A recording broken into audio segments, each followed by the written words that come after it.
pulling the belly in.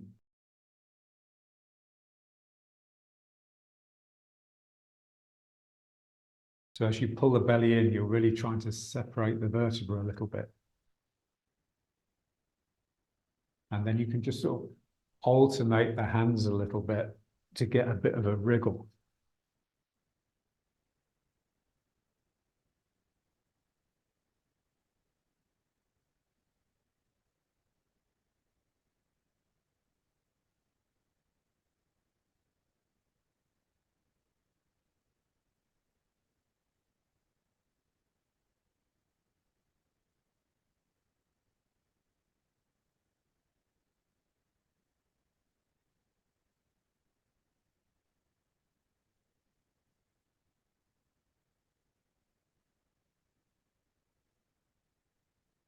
Almost like you're giving osteopathic correction to your spine, so you can get the spine clicking.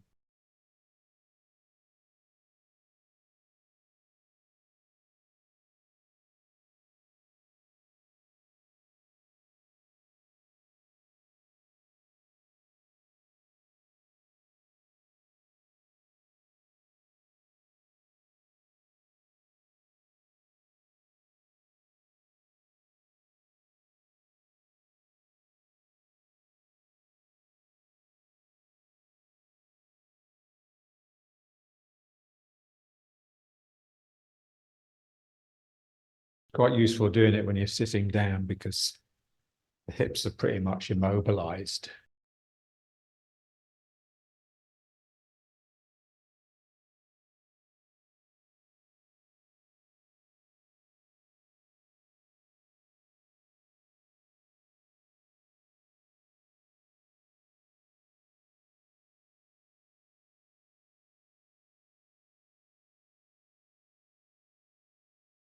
Rub the hands.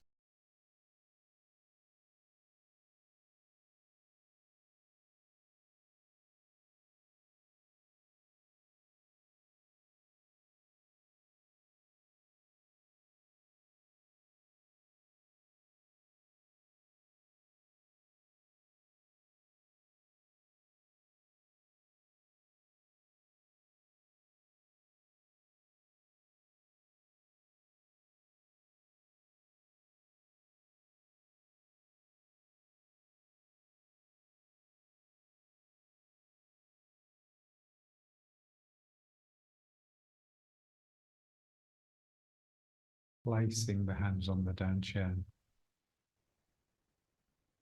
Just to give a stronger sense of the down chin. When you're touching it, it's easier to feel it.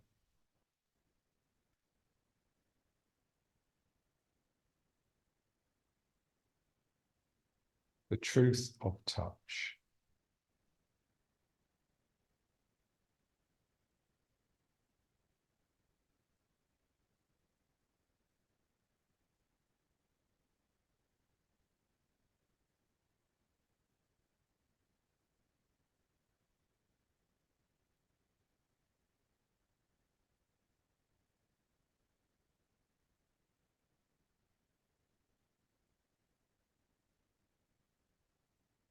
So there's another beautiful phrase of John's: becoming's bleeding edge, bereft of toil of time. So that's the place we want to dwell at becoming's bleeding edge.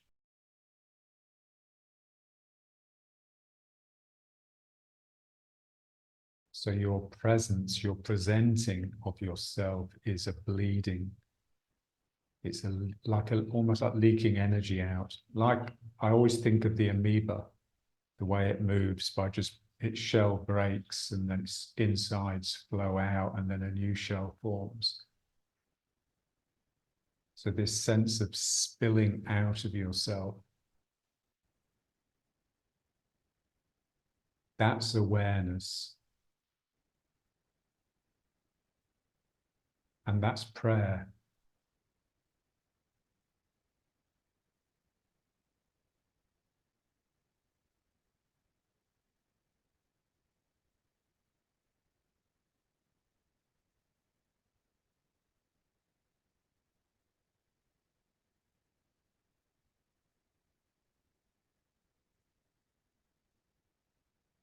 And now let's rub the hands again.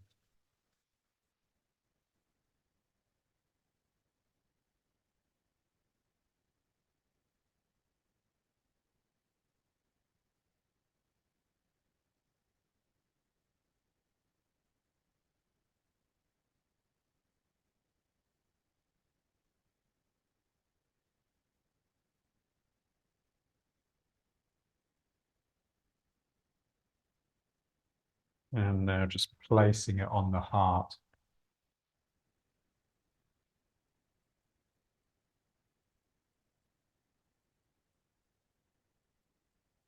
The heat of your hands is going into your chest, but also your chest is melting into your hands.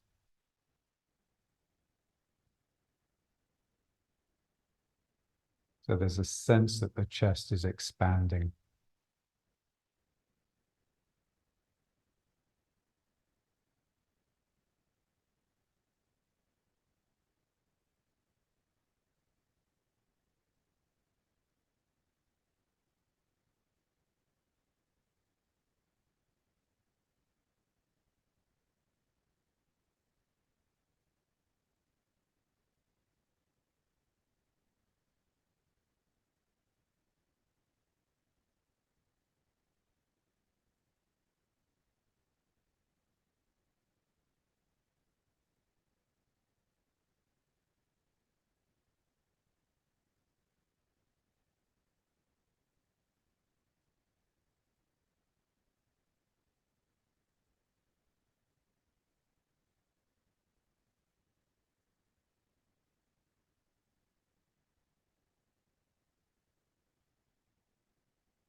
And then let's rub the hands again and do the head point. So for the head point, we just do the palming of the eyes.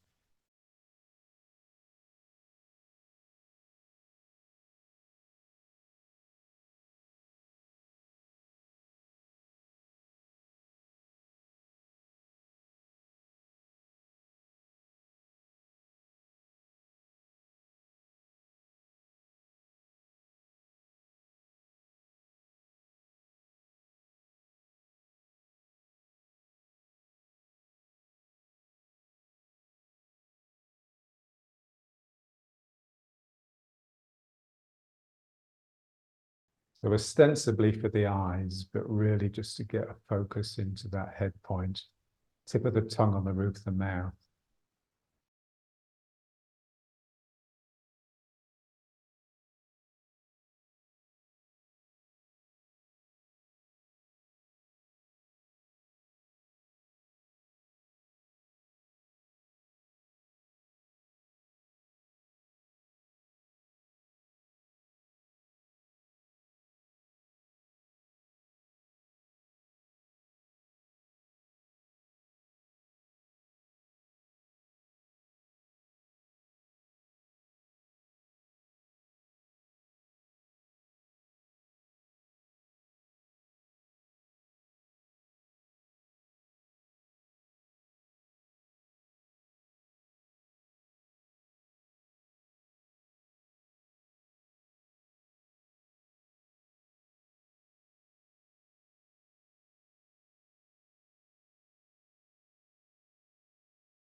and then just tightening. So blinking, but just let's do the blinking.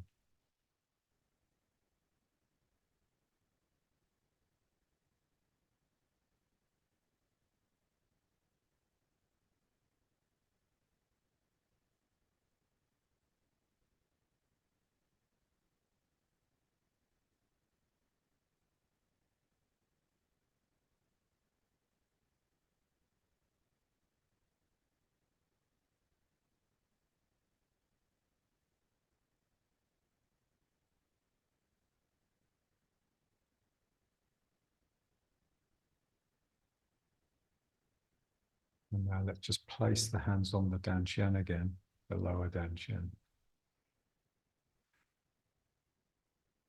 And just feel the other two centers in relation to it.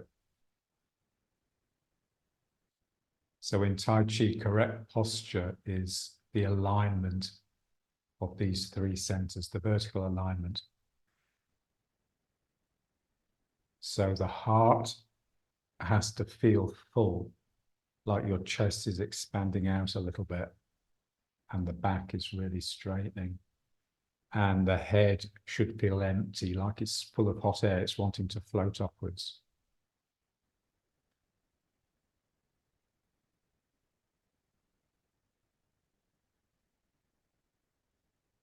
So generally the heart just needs to come forwards a little bit relative to the belly, and the head needs to go back.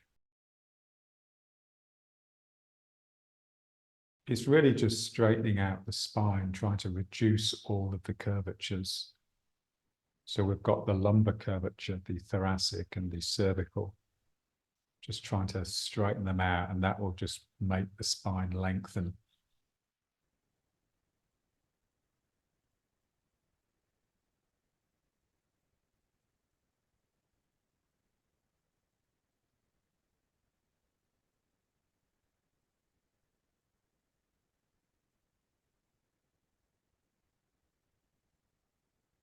So just watch a good Zen meditator.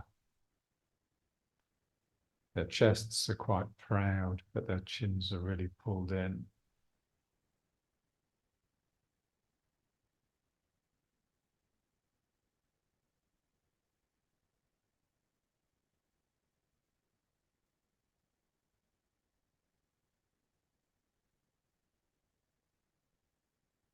John would always stress that if you get the posture right, then the mind will quieten naturally. There will be a sense of sinking down into the belly, and your mind will want to come there.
Okay, let's stand up.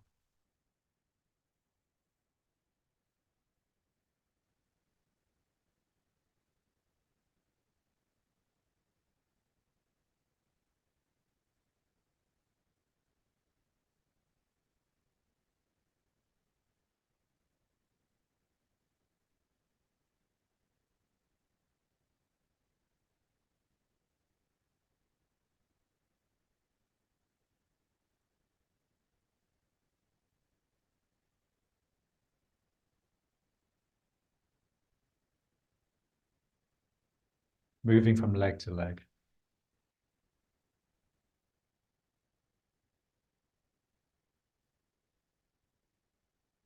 Just trying to wake up the body.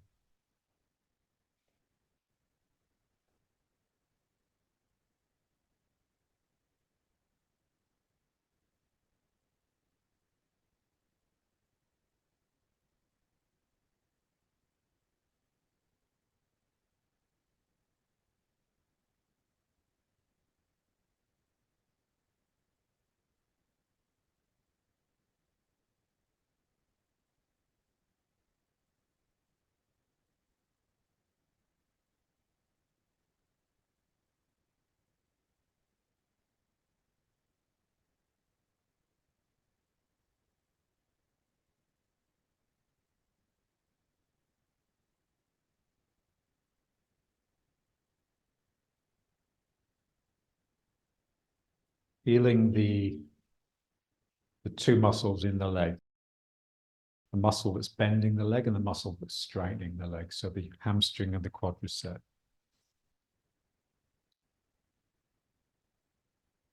Here I'm really straightening the leg and then I bend it.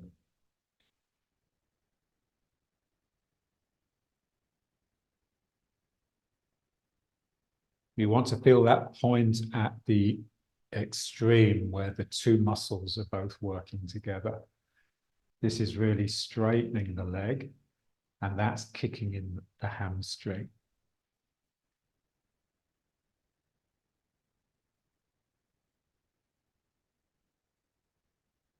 So remember, when John conceived of that wetsuit, he said the best way to develop strength in Tai Chi would be to wear a wetsuit that's just a bit too tight for you, that inhibits everything, including the breath, so that you have to work all the time physically. So we have to create that wetsuit with our own muscles. So there's a sense that you're sort of fighting all the time. Everything is a bit of a struggle. So one muscle is fighting the other side. The agonist is fighting the antagonist.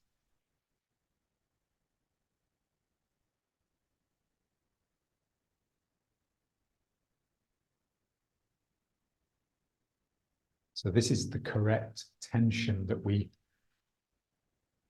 want to bring into the body once we've learned how to relax away the bad tension.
Imagine pushing your car.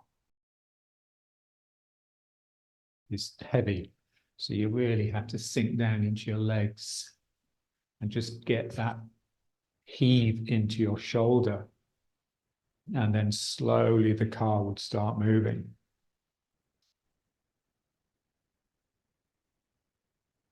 And then imagine suddenly the car's mass just reduced to zero. You get the shock of your life because you just fly. we want this sense that when we're working, our mind is able to produce resistance. So here it's like I'm pushing a car that's here. I'm really having to heave into it as though I'm trying to move a really heavy object.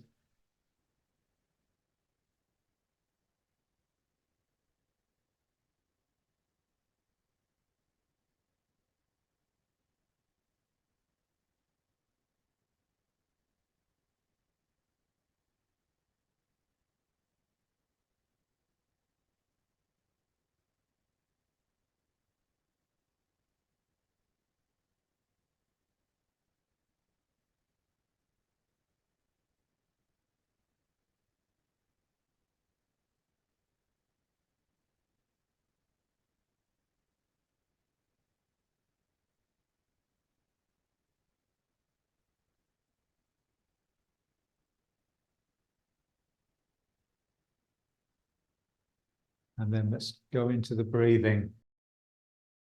So there we were working with the legs, really just trying to produce a sheath of muscle all the way around that's always tight. And the pressure is just alternating from one side to the other, but there's always this sense that the musculature is clasping the bone. Now we want the same thing in the spine. This is where it's most important. It's just more difficult to feel. So let's do the breathing. And just feel the muscles at the front contracting, causing the muscles at the back to then kick in and contract. So as one contracts, it stretches the other side, which then has to contract and then stretches the other side. So we just want to feel the two muscles, the agonist and the antagonist, really bound together. It's like a figure of eight. It's this sort of endless loop of work.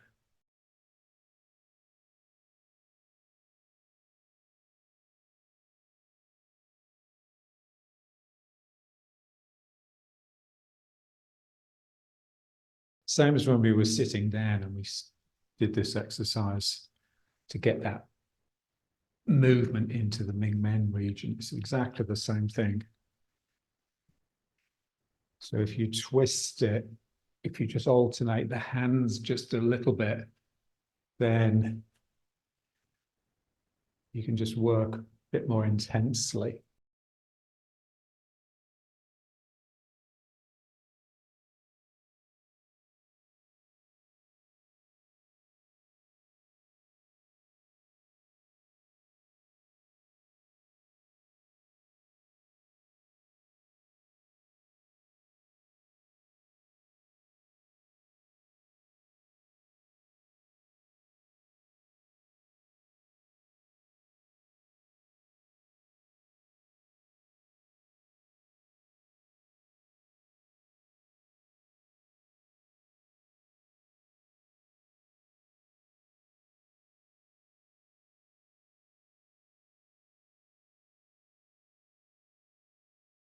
Immediately just go into a bit of the figure of eight exercise.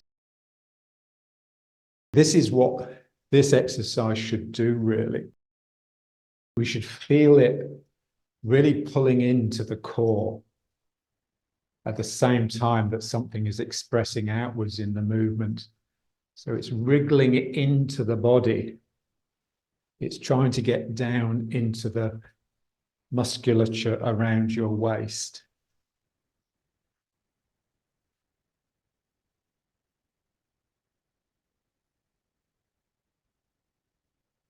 So as you turn one way, another part of you is trying to turn you the other way. There's always a fight going on.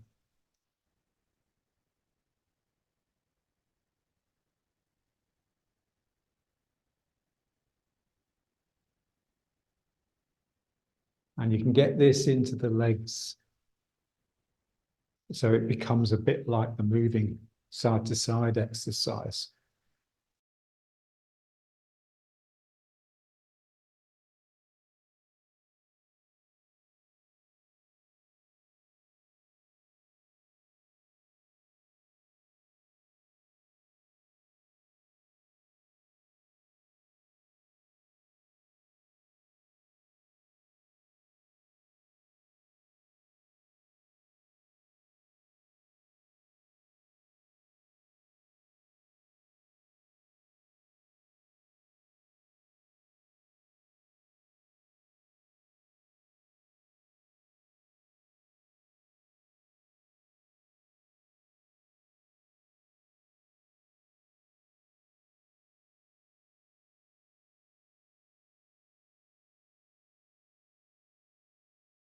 Bring it into riding horse.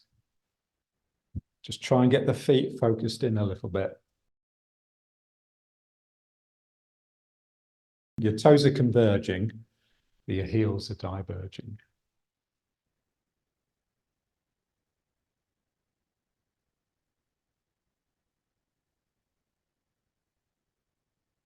And then just bring index fingers up. And so you can see each finger. So your head is sort of stuck in the middle. Now just turn.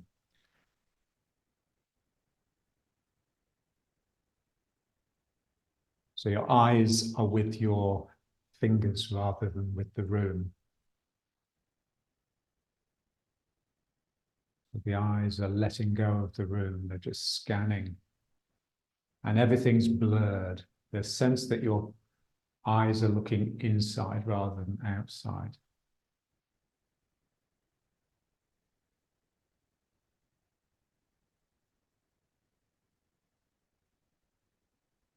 Tip of the tongue on the roof of the mouth.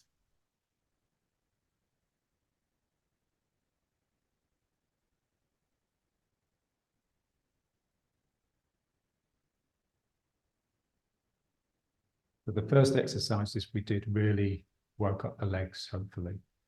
So now as soon as we do another exercise, it will start slipping into the legs. So you just want to feel the legs. This one is really straightening, but that's causing the hamstring to bite in and pull me back.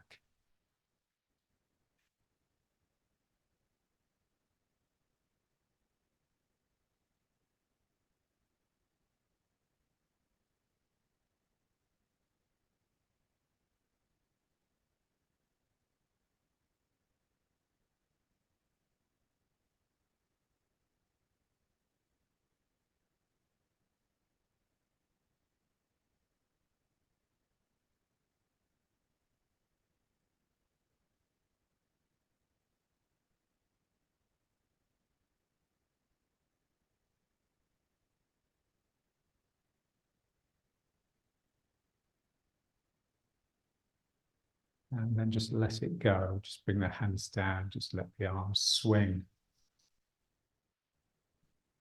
Again, the centrifugal, centripetal. The mind is pulling inside to the still center, which you can feel anywhere along your midline, but gently down chin, lower down chin, and the arms are being flung outwards.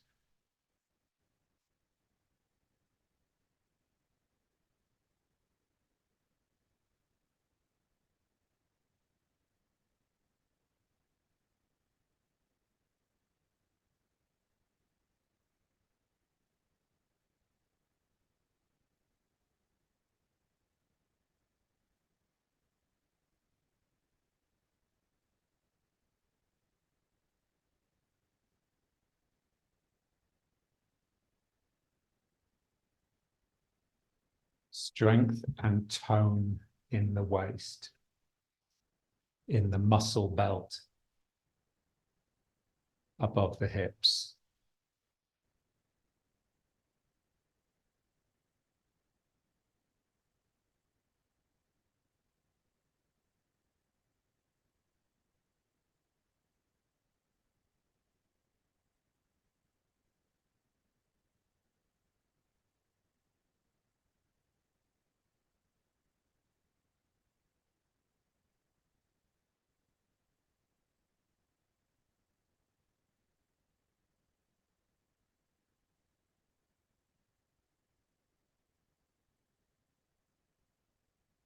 And going into the second one.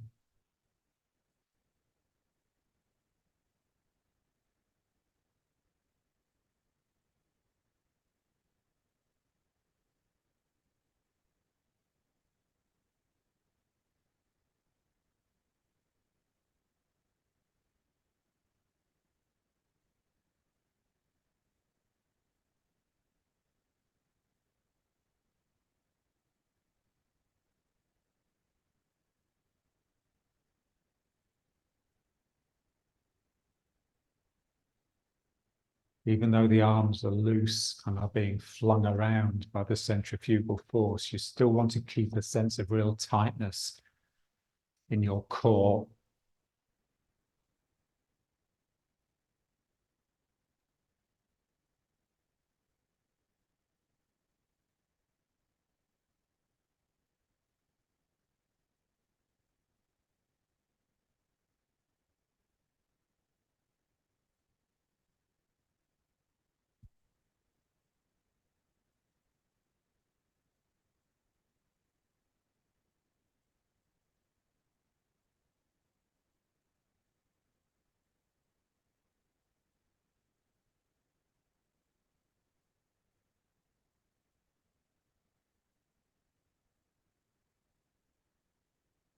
And let's just bring it back.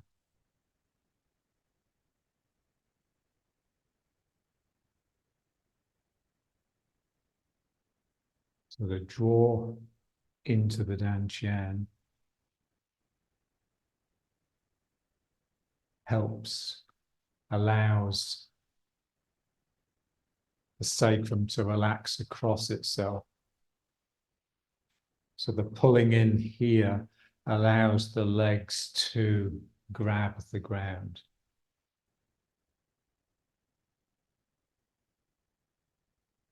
So without the tone here, without the tension around your center, then this will just flab out and your knees will just come in like this. And so we want to feel the pulling in here, the knot of my dantian, allowing the legs to reach out in order to grab. So I exactly have ward off in my legs as well as my arms.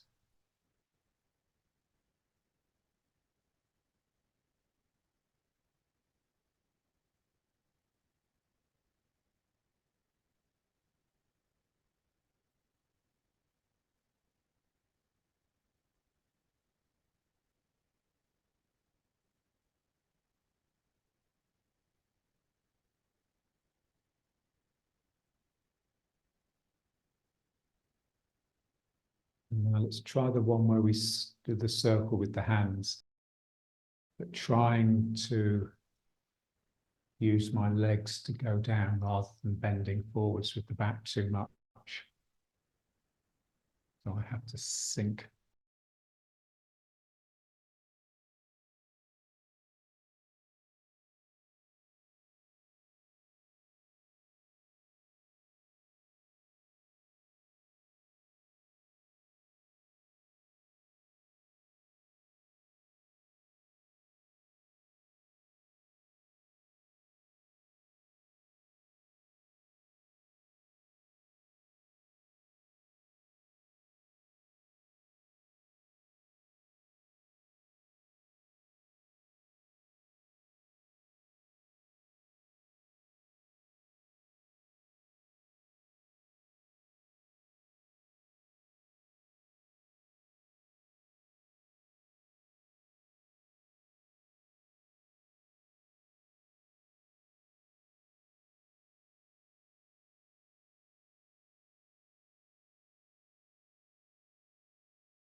And then just changing direction.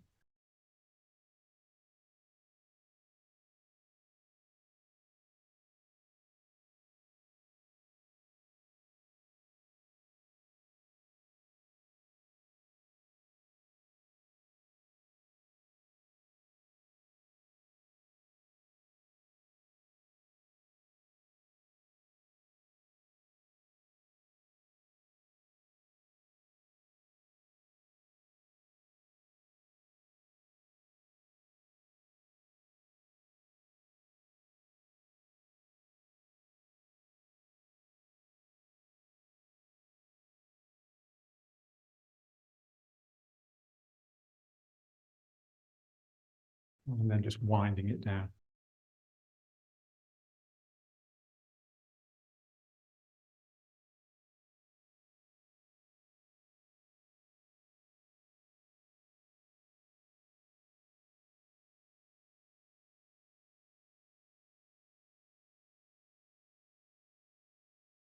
And now let's try the 2 circles. Turning, trying not to move from leg to leg too much. It's all coming from the turn.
They say a Tai Chi master is all waste.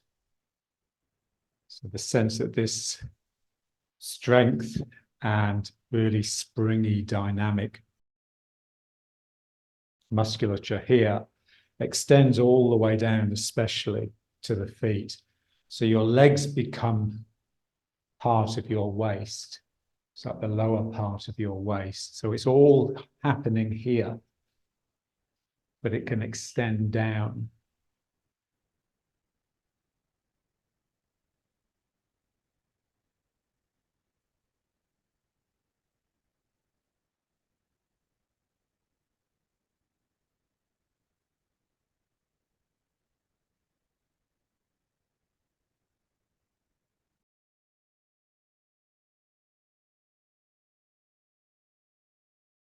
The muscles switch over at the hips here. So the pulling in of the belly activates the back of the leg. So the front here activates the back. The strength in the lower back activates the quads. So they sort of slip over. So there's like a natural waist of the figure of 8 here.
So the circle reaches forwards with the hand facing out.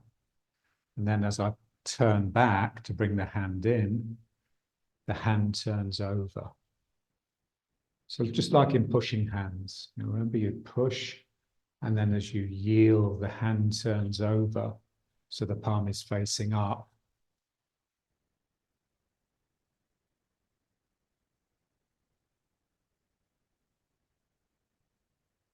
But that point of the hand turning over on the yield, at the end of the yield, that's just the bottom of the figure of 8. So as I turn it over, it's this. As soon as I activate my muscularity beyond the superficial, I'll get 2 figures of 8s happening instead of 2 circles.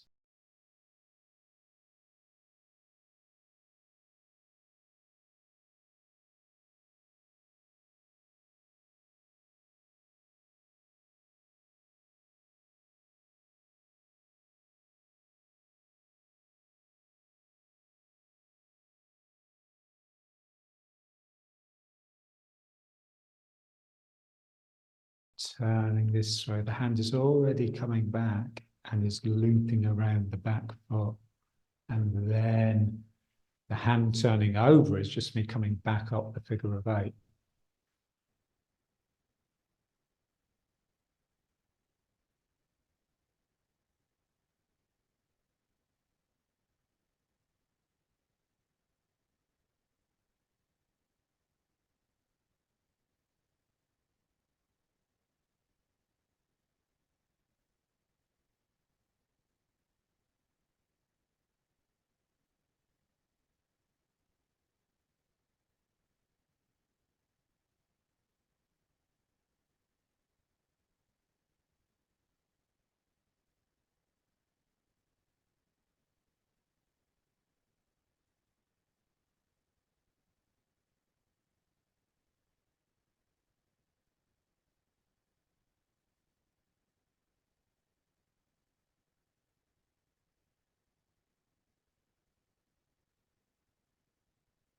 And then let's just go back into the 2 circles and just feel it now. This is just so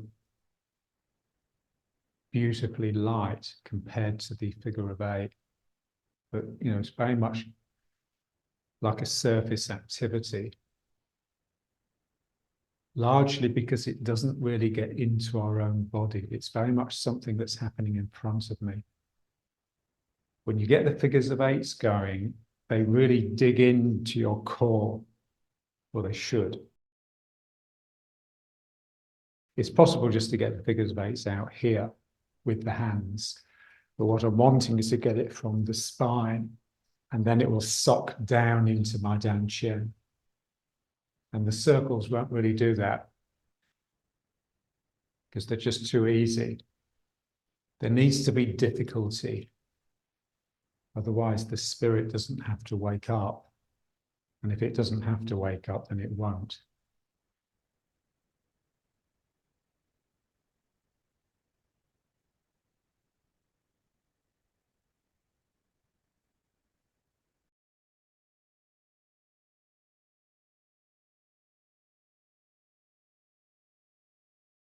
Just try a bit of this one.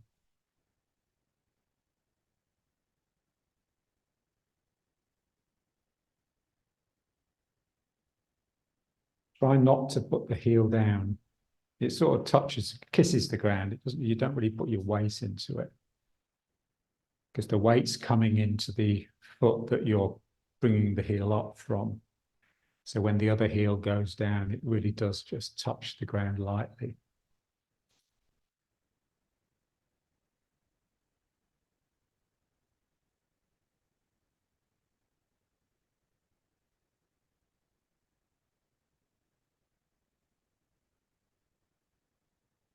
Again, just 2 figures of 8. So the 2 sides of the body doing opposite things. If you get that going and you keep your mind with it, then it will go into your core.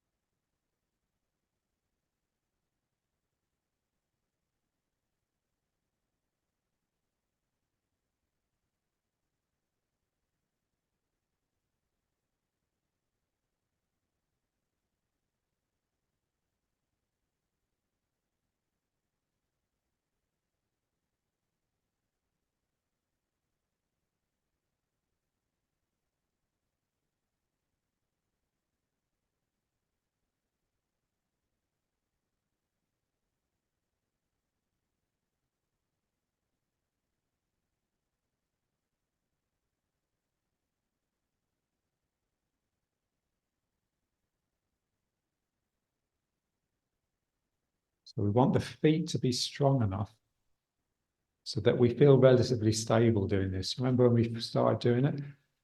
We're sort of wobbling everywhere. The feet do strengthen.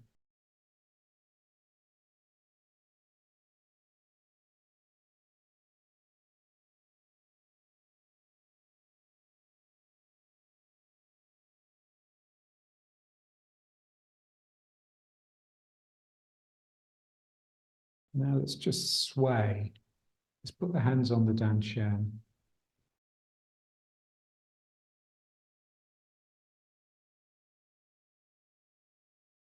flexion in the spine, side to side.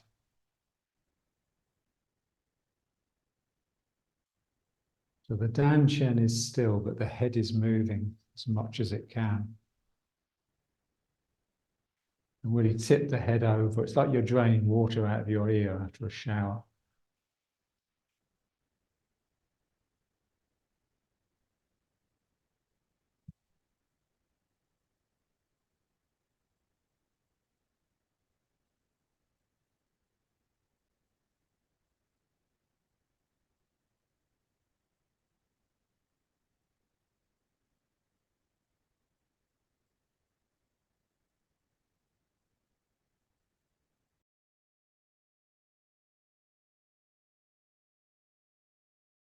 The reaching, it's the same thing. But now it's coming down more into the heart.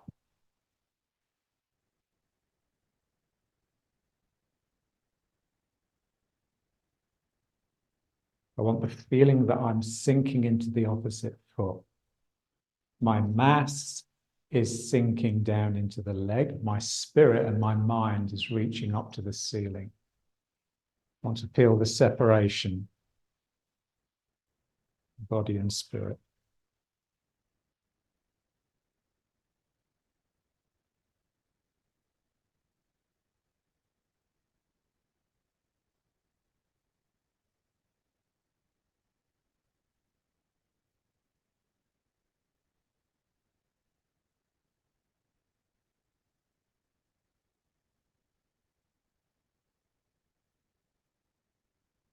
And the more I release into the leg, the more I can reach upwards.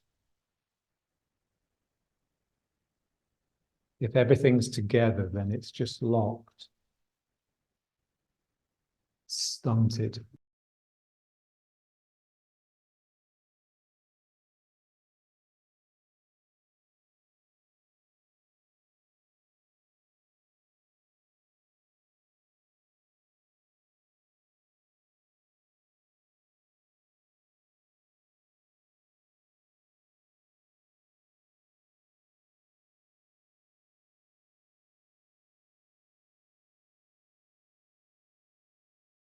And now let's flex backwards and forwards. So it's like the breathing exercise, but without the hands. So just let the head sink forwards and then just whip the head back.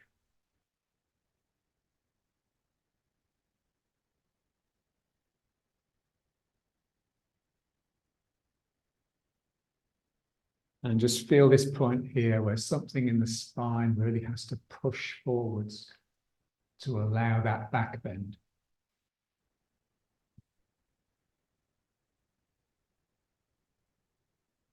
Imagine you want to go down into a bridge. So you want your head to touch the floor behind you.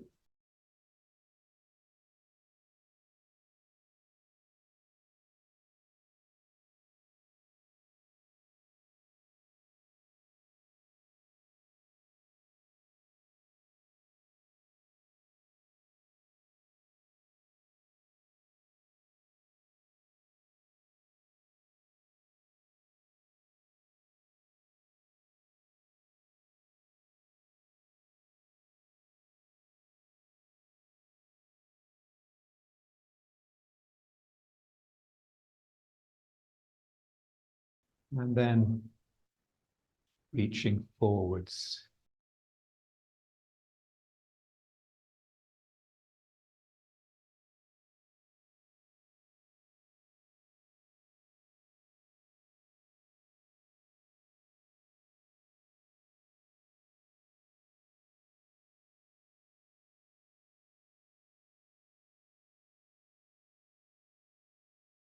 All coming from the turn.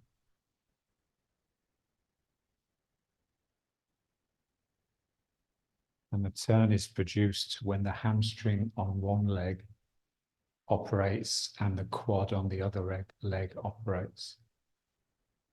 So here, this hamstring is tightening to pull me round.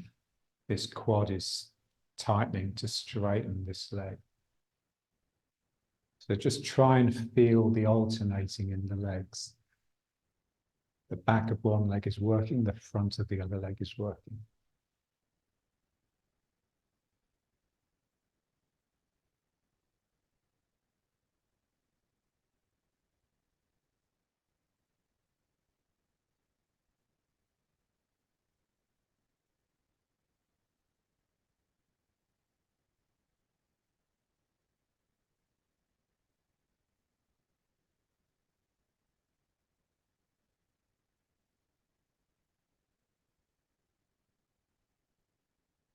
Feel the turning, feel the waist.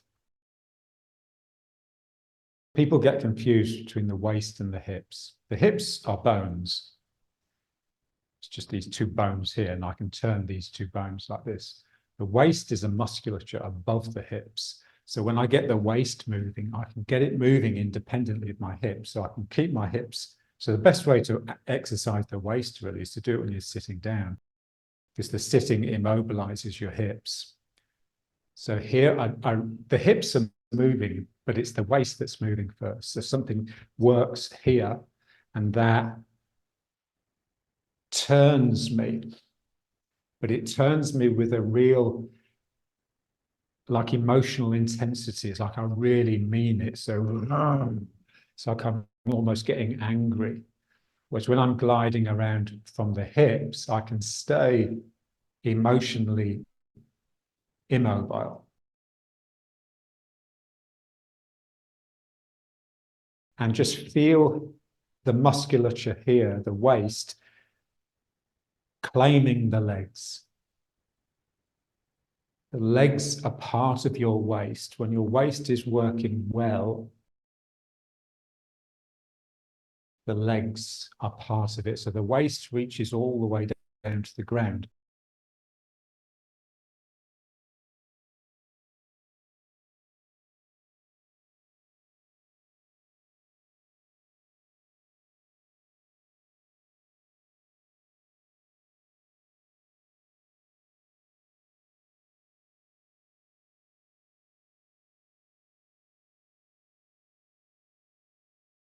So the spine is the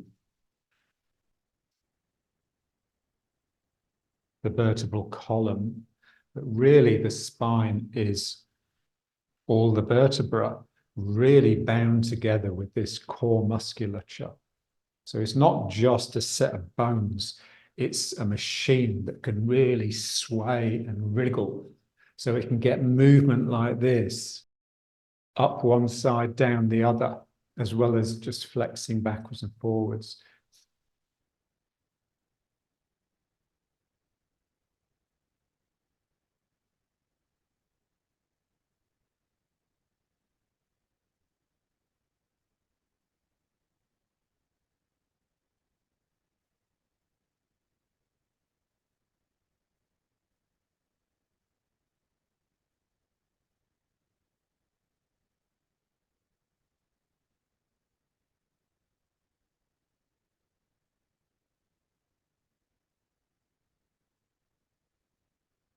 So Nitzan has this thing of, when he finds in his class, it's all partner work in his classes, when he finds the students are just chatting too much and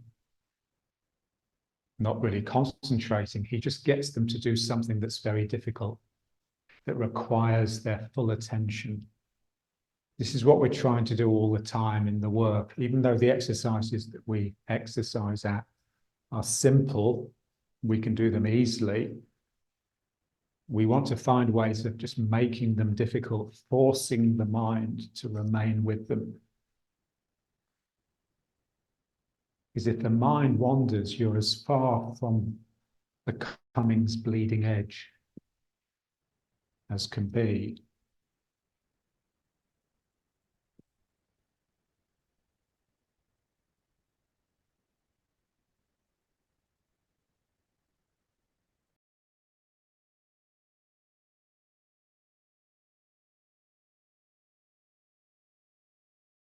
Bring it back.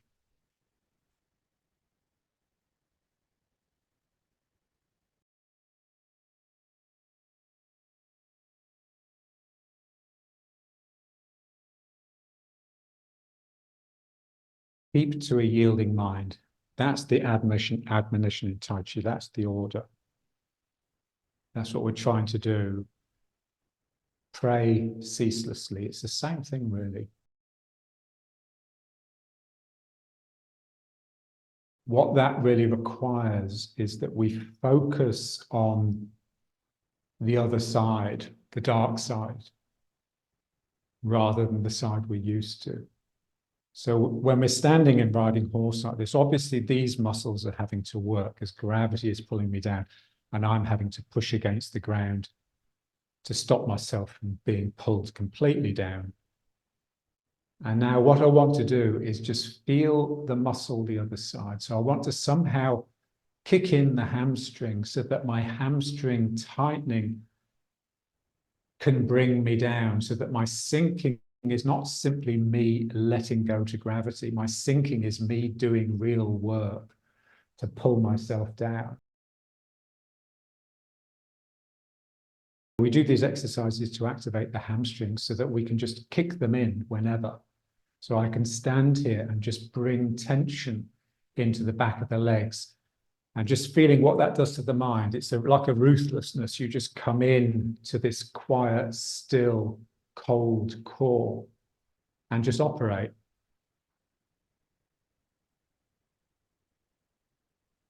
So I'm being pulled down by my own muscularity, not just gravity.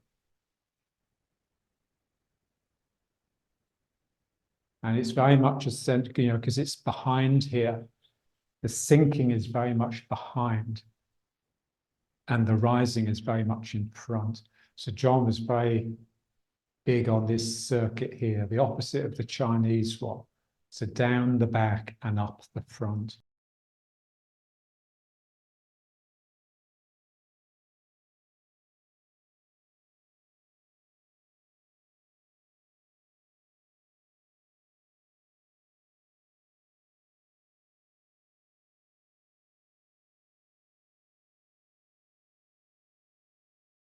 The place of no pity, the ruthless center. Remember Castaneda? All pity is self-pity. So part of you just has to be able to just cut off from the pain and the boredom and just get on with it. It's especially true of meditation.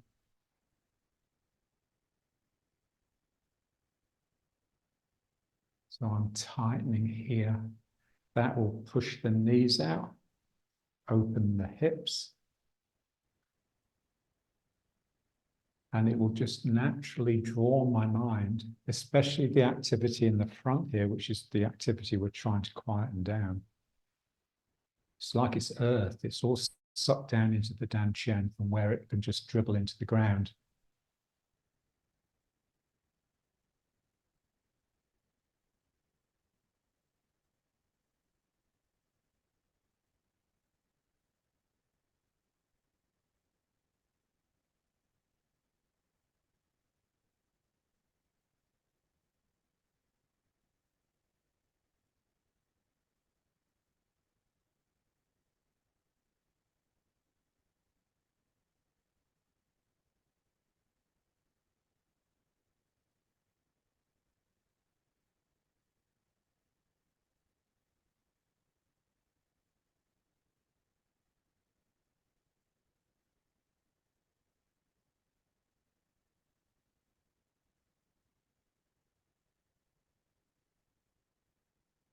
Let's just try a little bit of crouching down.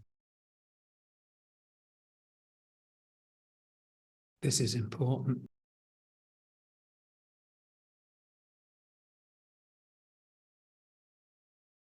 Use your arms, your elbows to push the legs apart. Feel the sacrum spreading across. Feel the dantian having to tighten a little bit because it's probably under pressure because we're all a little overweight.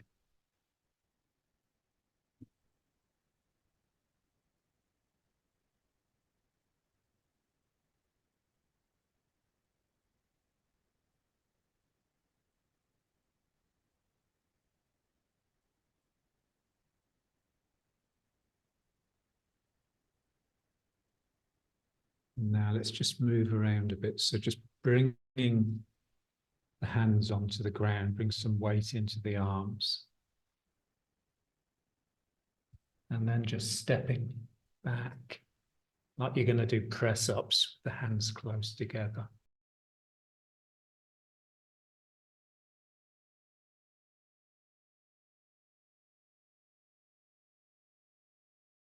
everything is tense.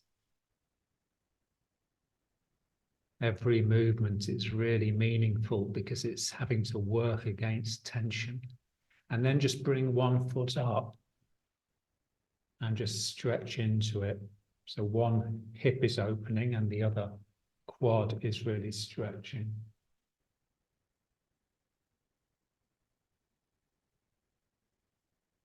And then send that foot back and the other foot forwards. And if you want, you can just sort of bounce into it or help it stretch.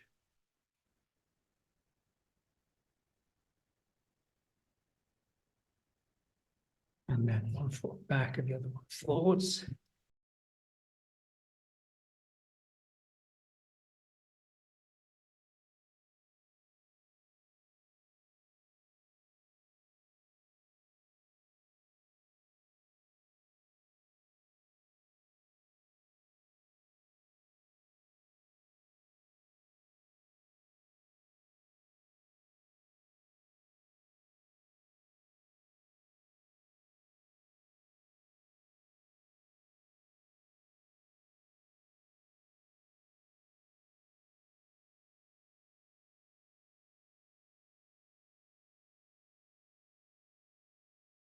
Both feet back. And now just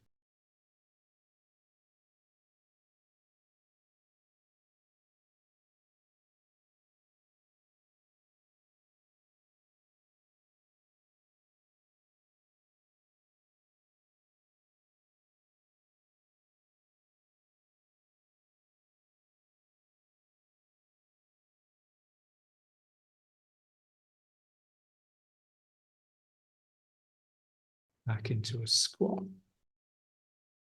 So just feel how easy this feels now.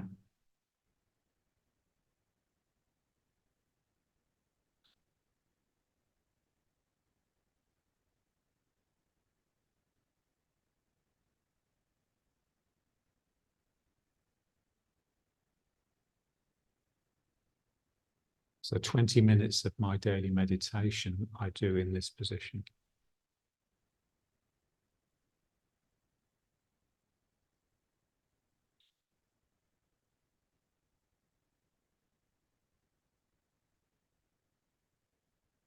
And then just come on to the toes.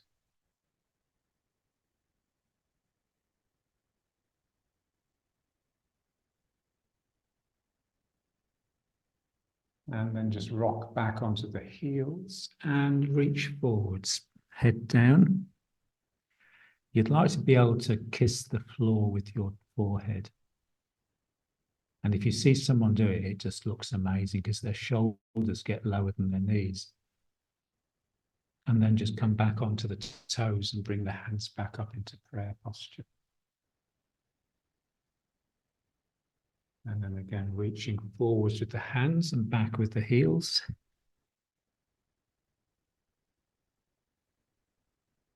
And onto the toes, hands up.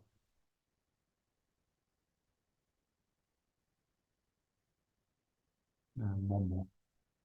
Forwards with the hands, back with the heels.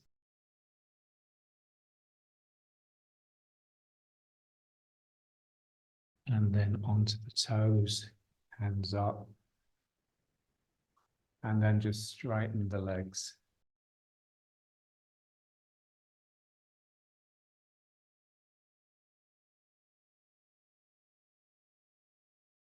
Riding horse again.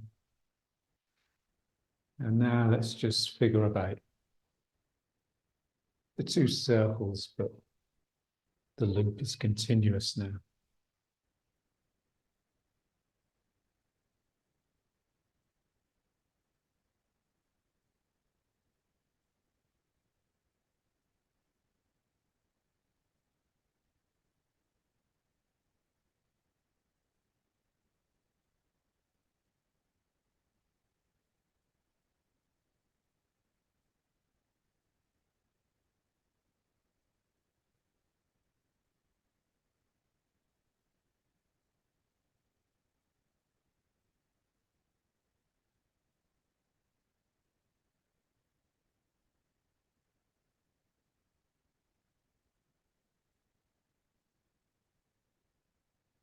centrifugal, centripetal.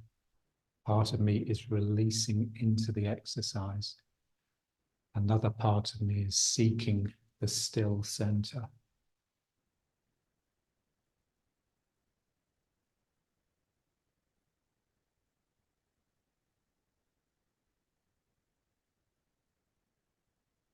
And it just becomes waving hands in the clouds.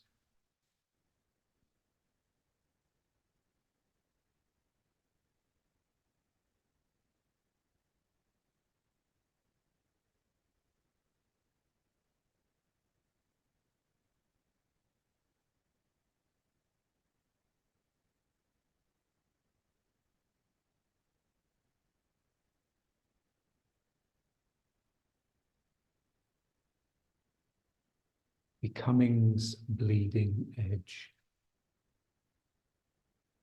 A sense that your movement is your energy bleeding out of you.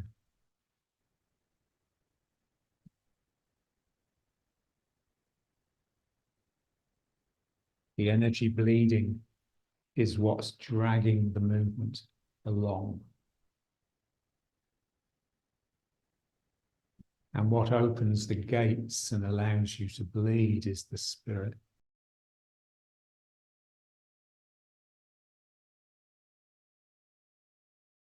This is softness.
The movement is melting out of you, it's oozing.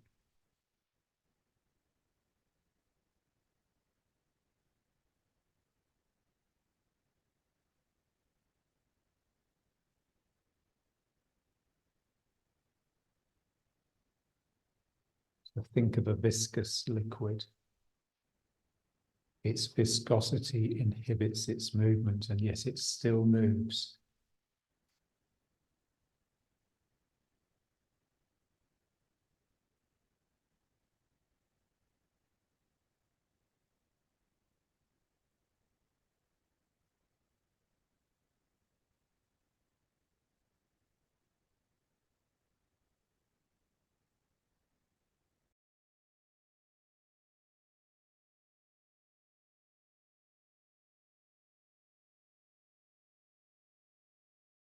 Bring it back to right arms.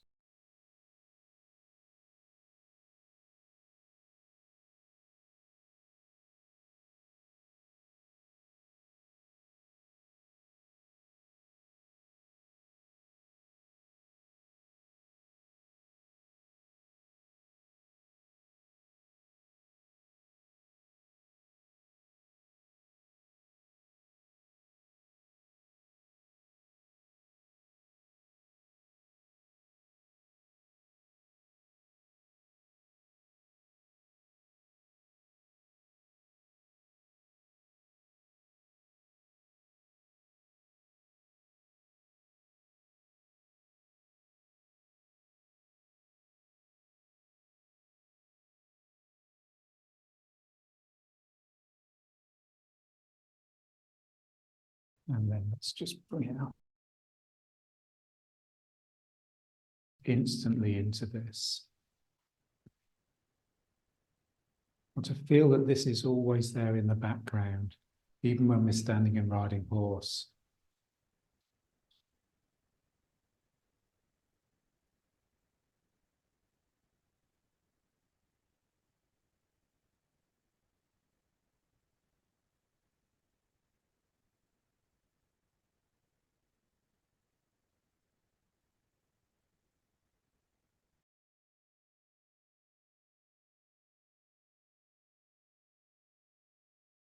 So what lends something life really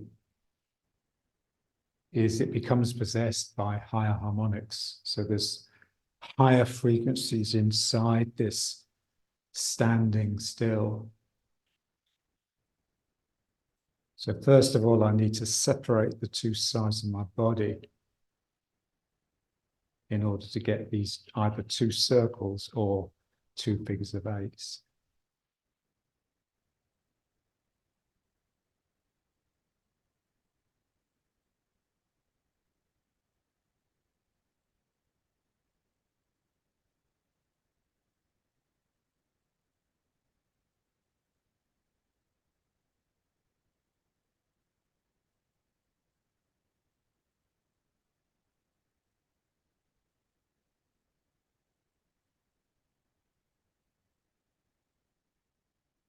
And then just let it subside. So now the fundamental frequency is dominant. Those higher harmonics are there, they're just reduced in amplitude.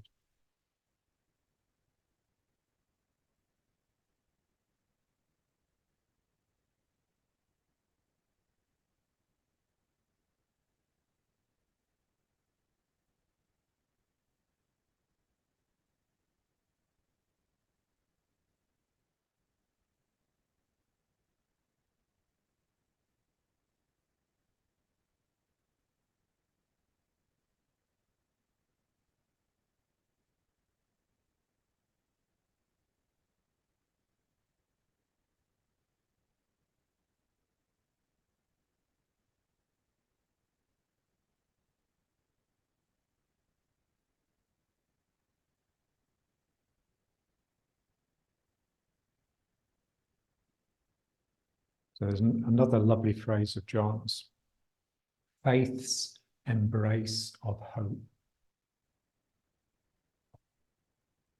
So faith is a bit like that fundamental frequency, it's the low harmonic.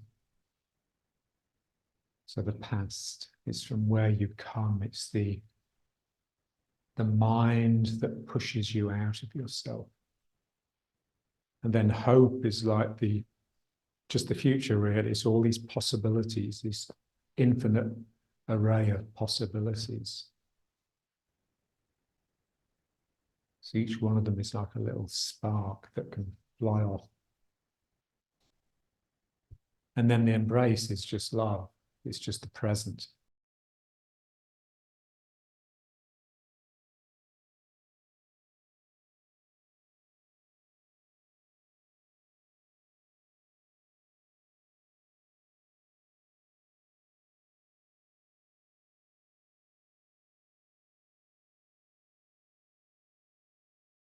So they say awareness, consciousness, and love are all the same thing.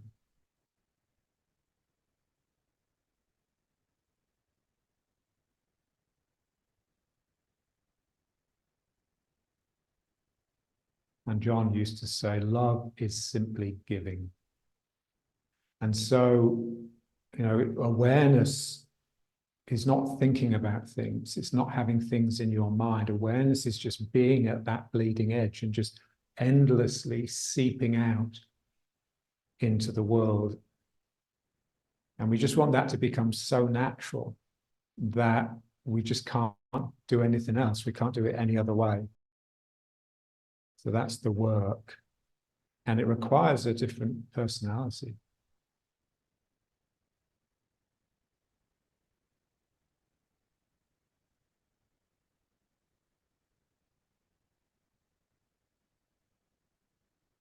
So it requires faith to propel it, and it requires hope to draw it.